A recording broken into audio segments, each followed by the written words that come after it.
Hi hello ವೀಕ್ಷಕರೇ, ನಿಮಗೆಲ್ಲರಿಗೂ ನನ್ನ ಯೂಟ್ಯೂಬ್ ಚಾನಲ್ಗೆ ಸ್ವಾಗತ. ಸಂಹಿತ ಸಂಪ್ರೀತ್ ಭಾವನಾತ್ಮಕ ಪ್ರೇಮಕತೆ ಭಾಗ 40. ಹಿತ, ನನ್ನ ದೇಹದ ಕಣಕಣದಲ್ಲೂ ನೀನು ತುಂಬಿಕೊಂಡ್ಬಿಟ್ಟಿದ್ದೀಯ. ಅದು ಯಾವ ಜನ್ಮದ ಮೈತ್ರಿಯೋ ಗೊತ್ತಿಲ್ಲ ನಮ್ಮಿಬ್ಬರ ಮಧ್ಯೆ. ನೀನು ನನ್ನೊಳಗೆ ಸೇರಿಕೊಂಡ್ಬಿಟ್ಟಿದ್ದೀಯ. ನಿಂಗೆ ಒಂದಿಷ್ಟು ನೋವಾದರೂ ನನಗೆ ನೋವಾಗುತ್ತೆ. ಏನ್ರಿ, ಮಗುನ ಅಷ್ಟೊಂದು ಮುದ್ದು ಮಾಡ್ತಾ ಇದ್ದೀರಲ್ಲ. ನಿಮಗೂ ಮಗು ಬೇಕು ಅನ್ಸುತ್ತಾ? ನಿಮ್ಮದೇ ಆದ ಒಂದು ಮಗು ಬೇಕೇನ್ರಿ? ಅವನ ಪ್ರಶ್ನೆಯಿಂದ ಅವಳ ಮುಕ್ತ ರಕ್ತದ ಓಕುಳಿಯಂತಾಗಿತ್ತು. ಲಹರಿಗೆ ಡೆಲಿವರಿ ಡೇಟ್ ಹತ್ತಿರವಾಗಿತ್ತು. ಲತಾ ಅವರು ಮತ್ತೆ ಬೆಂಗಳೂರಿಗೆ ಬಂದಿದ್ದರು. ಅವರು ಬೆಂಗಳೂರಿಗೆ ಬಂದು 2 ದಿನವಾಗುತ್ತಿದ್ದಂತೆಯೇ ಲಹರಿಗೆ ಹೆರಿಗೆ ನೋವು ಕಾಣಿಸಿಕೊಂಡಿತ್ತು. ಅವಳು ನೋವಿನಿಂದ ಒದ್ದಾಡುತ್ತಿರುವುದನ್ನು ಕಂಡು ಹಿತಾಗೆ ತುಂಬ ಭಯವಾಗುತ್ತಿತ್ತು. ನೋವು ತಡೆಯಲಾರದೆ ಸಂಕಟದಿಂದ ಒದ್ದಾಡುತ್ತಿದ್ದಳು ಲಹರಿ. ಹಿತಾಳ ಪಕ್ಕದಲ್ಲಿ ಕುಳಿತಿದ್ದ ಪ್ರೀತ್ಗೆ ಅವಳ ಮೈ ನಡುಗುತ್ತಿದ್ದುದು ಅನುಭವಕ್ಕೆ ಬಂದಿತ್ತು. ಅವಳು ಬಹುಶಃ ತನ್ನನ್ನು ಆ ಜಾಗದಲ್ಲಿ ಕಲ್ಪಿಸಿಕೊಳ್ಳುತ್ತಿದ್ದಳೇನೋ ಎನಿಸಿತು ಪ್ರೀತ್ಗೆ. ಲತಾ ಅವರು ಮಗಳ ಪಕ್ಕದಲ್ಲಿ ಕೂತು ಅವಳ ಬೆನ್ನು ನೀವುತ್ತಿದ್ದರು. ಅಮ್ಮ, ನನಗೆ ನೋವು ತಡೆಯೋಕ್ಕಾಗಲ್ಲ, ಸತ್ತೋಗೋಣ ಅನಿಸುತ್ತೆ ಎನ್ನುತ್ತಿದ್ದಳು ಲಹರಿ. ಅವಳಿಗೆ ಬಿಟ್ಟು ಬಿಟ್ಟು ನೋವು ಬರುತ್ತಿತ್ತು. ಕೆಲವೊಮ್ಮೆ ಸಂಕಟ ತಾಳಲಾರದೆ ಕಿರುಚುತ್ತಿದ್ದಳು. ಡಾಕ್ಟರ್ ಅಂದು ಡೆಲಿವರಿ ಆಗುವ ಸಾಧ್ಯತೆ ಇಲ್ಲ ಎಂದು ತಿಳಿಸಿದರು. ಪ್ರೀತ್ ತಾಯಿಯ ಬಳಿ ಹೇಳಿದ. ಅಮ್ಮ, ನೀನು ಇಲ್ಲಿ ಮ್ಯಾನೇಜ್ ಮಾಡ್ತೀನಿ ಅಂದರೆ ನಾವಿಬ್ಬರು ಮನೆಗೆ ಹೋಗ್ತೀವಿ. ಹಿತ ಯಾಕೋ ತುಂಬ ಭಯಪಟ್ಟಿದ್ದಾಳೆ. ಆಯಿತು, ನೀವು ಮನೆಗೆ ಹೋಗಿ ಹೇಳಿದರು ಲತಾ. ಯಾಕೆ ಹಿತ, ಏನಾಯಿತು? ಯಾಕೆ ನಡುಗ್ತಾ ಇದ್ದೀಯಾ? ಭಯ ಆಗುತ್ತಾ ಎಂದು ಹೇಳುತ್ತಾ ಮನೆಗೆ ಹೊರಟವನು ಭಯದಿಂದ ಇದ್ದ ಪತ್ನಿಯ ಕೈಯನ್ನು ತನ್ನ ಕೈಗೆ ತೆಗೆದುಕೊಂಡ. ಅವಳ ಬಲದ ಕೈಯನ್ನು ಹಿಡಿದ. ಆ ಎಂದು ಹೇಳುತ್ತಾ ತಕ್ಷಣ ತನ್ನ ಕೈಯನ್ನು ಹಿಂದಕ್ಕೆ ಎಳೆದುಕೊಂಡಿದ್ದಳು ಹಿತ. ಅವಳ ಕೈಗೆ ಇಂದು ಬೆಳಗ್ಗೆ ದೋಸೆ ಮಾಡುತ್ತಿದ್ದಾಗ ತವಾ ತಗುಲಿತ್ತು. ಕೈಯಲ್ಲಿ ಸುಟ್ಟ ಗಾಯವಿತ್ತು. ನೋವು ತಿನ್ನುತ್ತಿದ್ದಳು, ಹೇಳಲಿಲ್ಲ. ಪ್ರೀತ್ ಈಗ ಅವಳ ಕೈ ಹಿಡಿದಾಗಲೇ ಅವನಿಗೆ ಗೊತ್ತಾಗಿದ್ದು. ಏನಾಯಿತು ಕೈಗೆ? ಯಾವಾಗ? ಪ್ರೀತಿಯಿಂದಲೇ ಅವಳನ್ನು ವಿಚಾರಿಸಿಕೊಂಡಿದ್ದ. ಬೆಳಗ್ಗೆ ದೋಸೆ ಮಾಡುವಾಗ ತಗಲಿದ್ದು. ಮೆಲ್ಲನೆ ಉಸಿರಿದಳು ಹಿತ. ಬಳಿಕ ಅವನ ಮುಖವನ್ನು ನೋಡಿದಳು. ಬೆಳಗ್ಗೆ ತಗಲಿದ್ರೆ ಇಷ್ಟೊತ್ತು ಯಾಕೆ ನನ್ನ ಹತ್ರ ಹೇಳಿಲ್ಲ? ನಾನು ನಿನ್ನನ್ನು ಡಾಕ್ಟರ್ ಹತ್ರ ಕರ್ಕೊಂಡು ಹೋಗ್ತಾ ಇದ್ದೆ. ಔಷಧಿ ಹಚ್ಕೋಬೇಕು ಹಿತ. ನೀನು ಗಾಯಕ್ಕೆ ಏನೂ ಹಚ್ಚದೆ ಹಾಗೆ ಬಿಟ್ಬಿಟ್ಟಿದ್ದೀಯಲ್ಲ, ಉರಿತಾ ಇಲ್ವಾ? ನಾನೀಗ ನಿನ್ನ ಕೈ ಹಿಡಿದಿರುವುದಕ್ಕೆ ಗೊತ್ತಾಯಿತು. ಇಲ್ಲ ಅಂದರೆ ಹಾಗೆ ಬಿಟ್ಬಿಡ್ತೀಯೇನೋ. ನಾನು ನಿಂಗೆ ಅಷ್ಟು ದೂರದವನಾಗಿ ಬಿಟ್ನಾ? ನನಗೆ ಇವತ್ತು ನಿನ್ನ ಮೇಲೆ ತುಂಬ ಅಸಮಾಧಾನ ಆಗಿದೆ ಹಿತ ಹೇಳಿದ. ಅವನು ಕಾರನ್ನು ಕ್ಲಿನಿಕ್ ಬಳಿ ನಿಲ್ಲಿಸಿದ. ಡಾಕ್ಟರ್ ಪರೀಕ್ಷಿಸಿ ಅವಳಿಗೆ ಔಷಧಿಯನ್ನು ಕೊಟ್ಟರು. ಮೆಡಿಕಲ್ ಶಾಪ್ಗೆ ಹೋಗಿ ಔಷಧಿ ಖರೀದಿಸಿಕೊಂಡು ಬಂದರು. ಇಂದು ಪ್ರೀತ್ ತುಂಬ ಅಸಮಾಧಾನಗೊಂಡಿದ್ದಾನೆ ಎಂದು ಹಿತಾಗೆ ಅರಿವಾಗಿತ್ತು. ಅಲ್ಲಿಂದ ಹೊರಡುತ್ತಾ ಕಾರು ಹತ್ತುತ್ತಿದ್ದಂತೆ ಪ್ರೀತ್ ಹೇಳಿದ. ಹಿತ, ನಿಂಗೆ ನಾನು ಏನಾಗಬೇಕು? ಅವನು ಮುನಿಸಿನಿಂದ ಕೇಳುತ್ತಿದ್ದಾನೆ ಎಂದು ಗೊತ್ತಾಗಿತ್ತಲ್ಲ. ಅವಳ ಸರ್ವಸ್ವವು ಅವನೇ ಆಗಿದ್ದ. ಇಂದವಳು ತನ್ನ ನೋವನ್ನು ಅವನ ಬಳಿ ಹಂಚಿಕೊಂಡಿರಲಿಲ್ಲವಲ್ಲ. ತನ್ನ ತಪ್ಪಿನ ಅರಿವಾಗಿತ್ತು ಹಿತಾಗೆ. ಅವಳಿಗೆ ಏನೆಂದು ಉತ್ತರಿಸಬೇಕೆಂದೇ ಗೊತ್ತಾಗಲಿಲ್ಲ. ಮೌನ ವಹಿಸಿದ್ದಳು. ಯಾಕೆ ಉತ್ತರ ಕೊಡೋಕ್ಕಾಗ್ತಿಲ್ವಾ? ಅಥವಾ ನಾನು ನಿಂಗೆ ಏನೂ ಅಲ್ಲ ಅಂತಾನ? ಅವನು ಮುಂದೆ ಮಾತಾಡದಂತೆ ಅವನ ಬಾಯಿಯನ್ನು ತನ್ನ ಕೈಗಳಿಂದ ಮುಚ್ಚಿದಳು. ಅವಳಿಗೆ ತಂದೆ ತಾಯಿ ಬಂಧು ಬಳಗ ಪತಿ ಎಲ್ಲವೂ ಅವನೇ ಆಗಿದ್ದ. ಅವಳ ಜೀವದ ಜೀವ ಅವನೇ ಆಗಿದ್ದನಲ್ಲ. ಏನೂ ಅಲ್ಲ ಎಂದು ಹೇಳಲು ಸಾಧ್ಯವೇ ಇರಲಿಲ್ಲ. ನೀವು ನನ್ನವರು, ನನ್ನ ಸರ್ವಸ್ವವು ನೀವೇ. ಸಾರಿ, ತಪ್ಪಾಯಿತು. ಇನ್ಮುಂದೆ ಹಾಗೆ ಮಾಡಲ್ಲ. ಏನಿದ್ರೂ ಮೊದಲು ನಿಮ್ಮ ಹತ್ರ ಹಂಚ್ಕೋತೀನಿ. ಆದರೆ ನೀವು ನನ್ನ ಹತ್ರ ಕೋಪಿಸ್ಕೋಬಾರ್ದು, ಬೈಬಾರ್ದು. ಪ್ಲೀಸ್, ಇನ್ನೊಂದು ಸರ್ತಿ ಹೀಗೆಲ್ಲ ಮಾಡಲ್ಲ.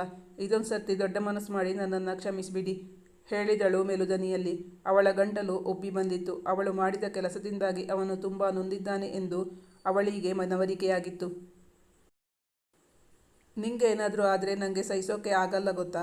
ನೀನು ನನ್ನ ಇಷ್ಟೇನ ಅರ್ಥ ಮಾಡ್ಕೊಂಡಿರೋದು? ನಿಂಗೆ ಏನಾದರೂ ನನ್ನ ಹತ್ರ ಹೇಳ್ದೇ ಇರಬೇಡ. ಅಷ್ಟೊತ್ತಿಂದ ನೋವು ತಿಂತಾ ಕೂತಿದ್ಯಲ್ಲ. ನನ್ನ ಮನಸ್ಸಿಗೆ ಏನು ಅನ್ನಿಸಿತು ಗೊತ್ತಾ?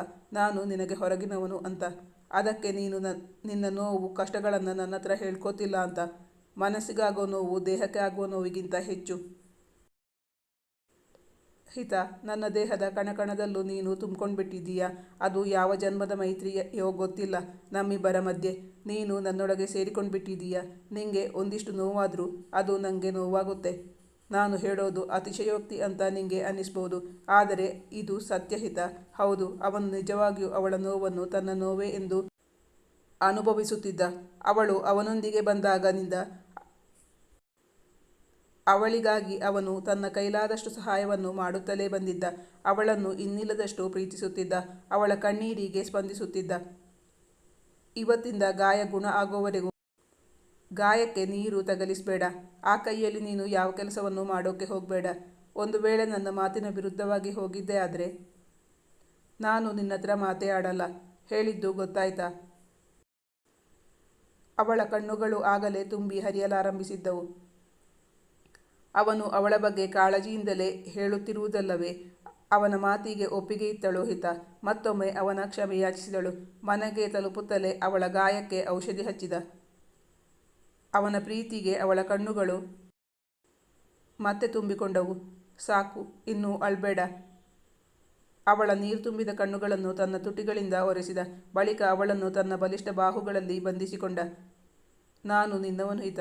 ಅದನ್ನು ನೀನು ಯಾವತ್ತೂ ಮರೆಯಬಾರದು. ನೀನು ಮರೆತರೆ ನನಗೆ ತುಂಬ ನೋವಾಗುತ್ತೆ. ಅವನು ಅಷ್ಟು ಹೇಳುತ್ತಲೇ ಅವಳು ಅವನ 2 ಕೆನ್ನೆಗಳಿಗೆ ಮುತ್ತಿಟ್ಟು ಬಿಟ್ಟಿದ್ದಳು.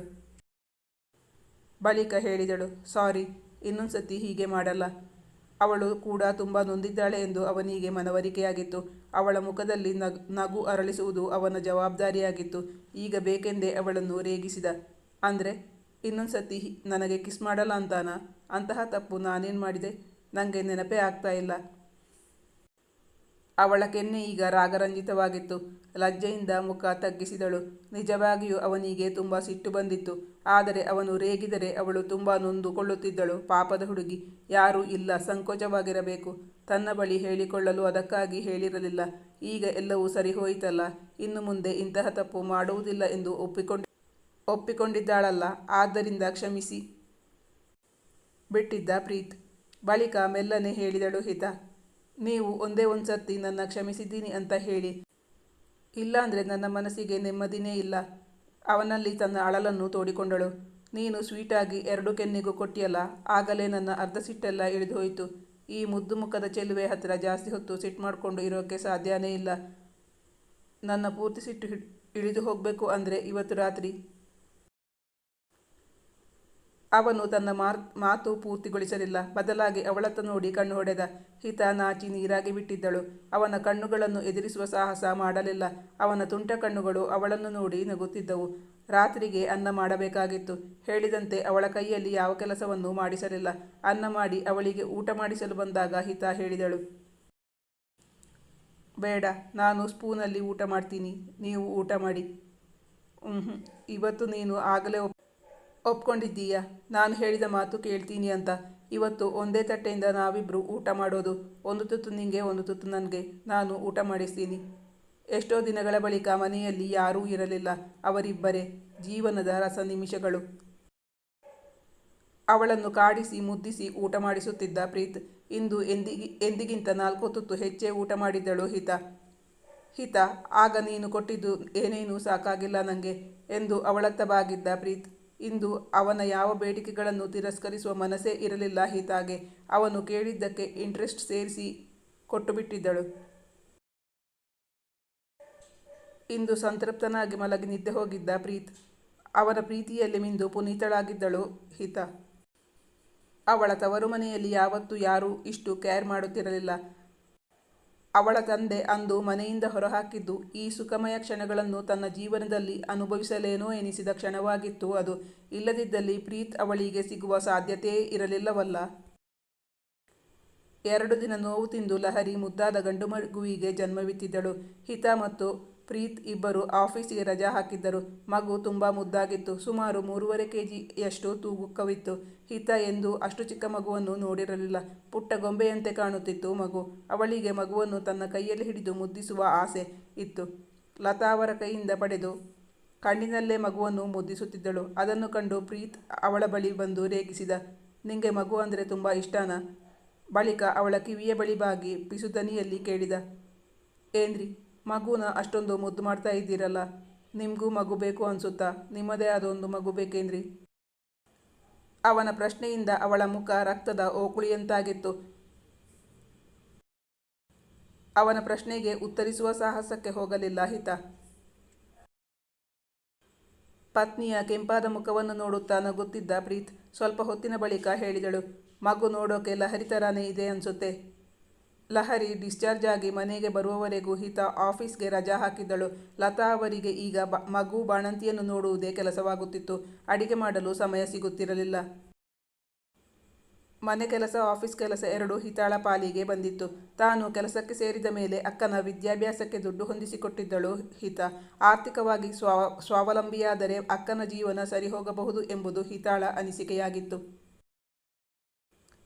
ಅದೊಂದು ದಿನ ರಾತ್ರಿ ಅಳುತ್ತಿದ್ದ ಮಗುವನ್ನು ಸಮಾಧಾನಪಡಿಸಲು ನೋಡುತ್ತಿದ್ದಳು ಹಿತ. ಮಗು ಮನೆಗೆ ಬಂದ ಮೇಲೆ ನಿಂಗೆ ನನ್ನ ಕಾಣಿಸೋದೇ ಇಲ್ಲ ಎಂದು ಹೇಳಿ ಪ್ರೀತ್ ಅವಳನ್ನು ರೇಗಿಸುತ್ತಿದ್ದ. ದಿನಗಳು ಉರುಳಿದವು. ಅದೊಂದು ದಿನ ಹಿತಾಳ ತಮ್ಮ ಅವಳಿಗೆ ಕರೆ ಮಾಡಿದ್ದ.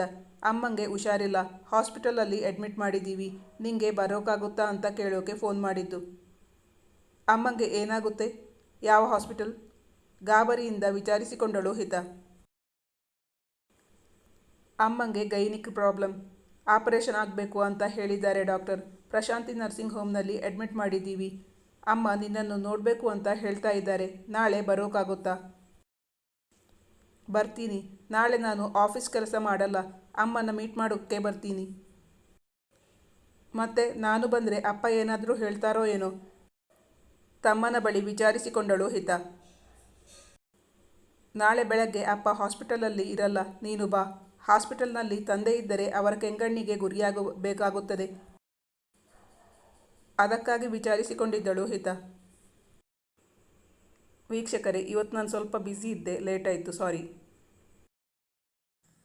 ಈ ಕಥೆಯ ಮುಂದಿನ ಭಾಗ ಮುಂದಿನ ಸಂಚಿಕೆಯಲ್ಲಿ ಮುಂದುವರಿಯುವುದು. ನಿಮ್ಮ ಅನಿಸಿಕೆ ಅಭಿಪ್ರಾಯವನ್ನು ಕಮೆಂಟ್ ಮಾಡಿ ತಿಳಿಸಿ. Thank you for watching.